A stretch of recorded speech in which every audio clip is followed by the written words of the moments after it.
sa kanyang mga half-siblings. May taus-pusong mensahe si Gail Francesca Rait sa kanyang mga half-siblings sa ama na si Francis Magalona. Sa panayam kay Julius Babaw, sinabi ni Gail Francesca na handa siyang makilala ang iba pang mga anak ng kanyang ama na si Francis Magalona, at umaasang itatrato siya ng mga ito bilang isang miyembro ng pamilya. I want to tell them that I hope that you accept me.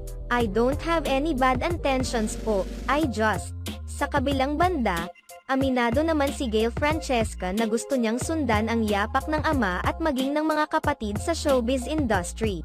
Gayunpaman, tila hindi natutuwa ang ilan sa mga miyembro ng pamilya Magalona sa existence ni Francesca.